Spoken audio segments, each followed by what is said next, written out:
to contribute to the Division of Revenue Bill 2026. Honorable Speaker, I am glad that after the conversation and after the pull and push between the Senate and the Council of Governors, that we have opportunity to debate and contribute to this bill.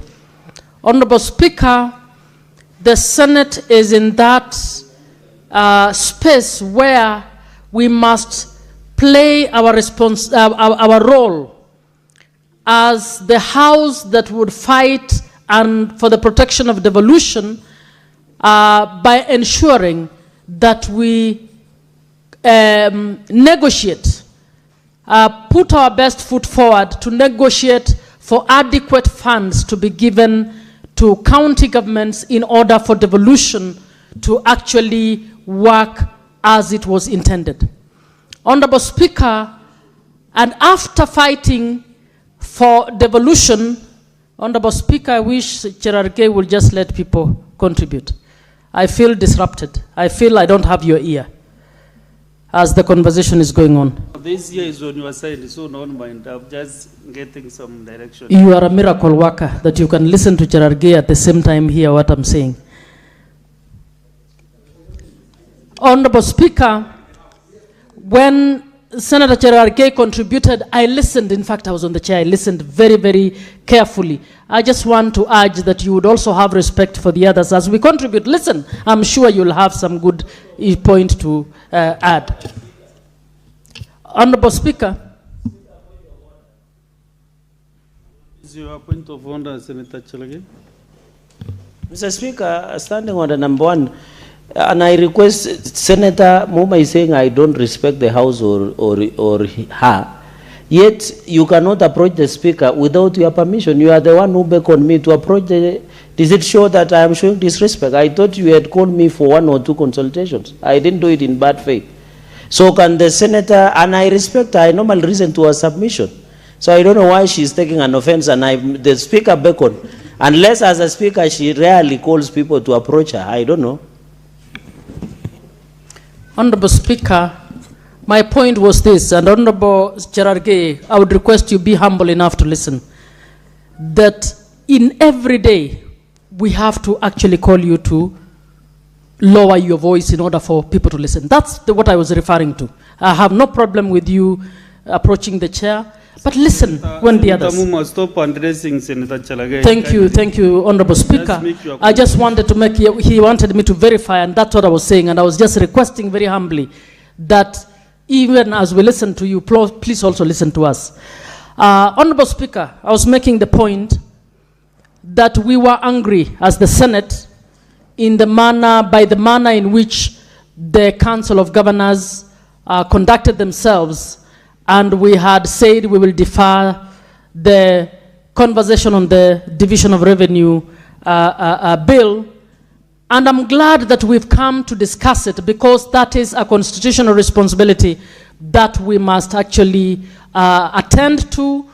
And we also have the constitutional responsibility to also oversight how these funds are deployed, and therefore both roles are roles of the Senate, and without shame, without fear, we will carry out both in a manner that the people of Kenya contemplated when they gave this role to the Senate. Honorable Speaker, even as I say so, I would want to support that those who have argued that the Senate must go back to negotiate for more funds. Our committee has recommended 454 billion, and the CRA has recommended more money than that. My view is, first, we need to know that 450 billion is the amount, and I speak as a member of ODM, as a member of who is aware of that this issue was discussed as part of the MOU between ODM and the government. There are those who pride themselves that we are doing a lot as broad-based. And I would want to say, in good faith, if at all the government respects Raila Odinga, we need to actually at least honor his memory by doing what is right. 450 was supposed to be given in the past financial year. So in this financial year, we should be going up. So I want to urge the government that we need to give more to counties, and to also urge the government to know, in my view, my humble advice to any national government that will be there, that the national government that embraces devolution best will actually develop this country faster. Because a lot of the service delivery that is required to trigger the economic growth are in functions that are carried out by county governments. So when we hold up the money, and yet the development budget for national government is not more than 30%, we actually end up with the grumbling that is happening. Honorable Speaker, 420 is not enough for this reason, that we still have functions listed in the 4th schedule that have never been implemented by some counties.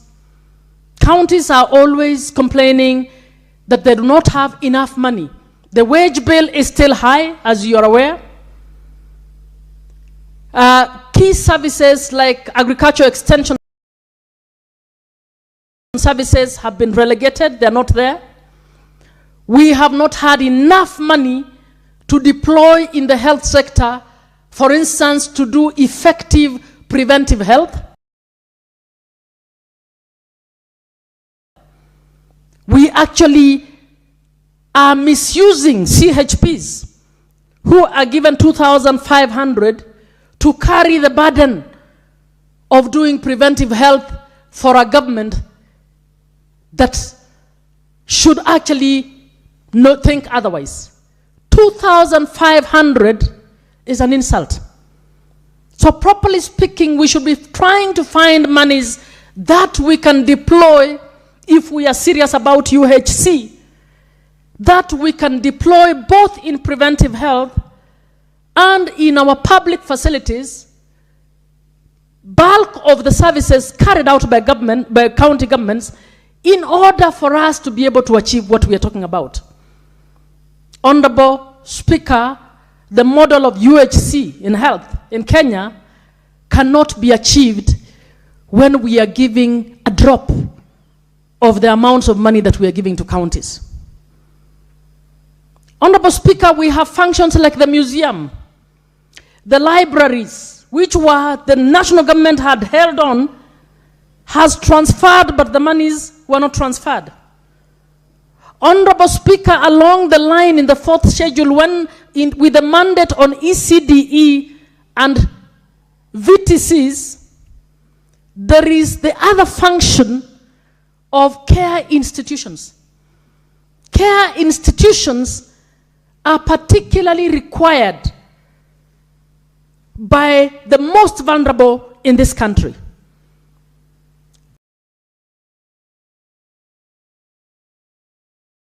The young girls who go to work for the middle class people and from the informal settlements are the ones who need care services for their children in order for them to go and do some days work and come back to feed that family. Honorable Speaker, I'm in the Committee on Education. That is a function that nobody is implementing. And they're not implementing because it looks like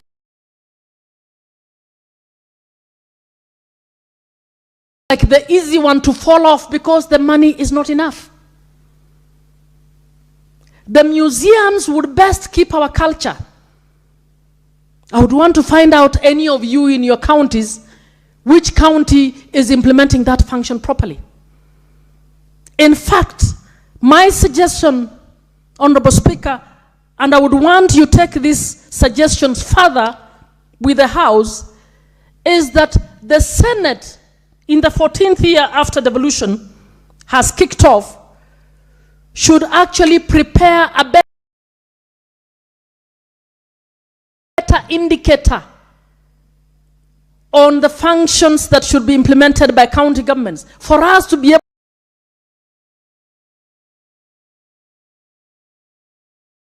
to evaluate, to find out how many of the functions that were given to the counties are being implemented, how many are not being implemented. But we know part of the problems of governors is because they don't have enough money. So the natural thing is to drop off what looks like luxury.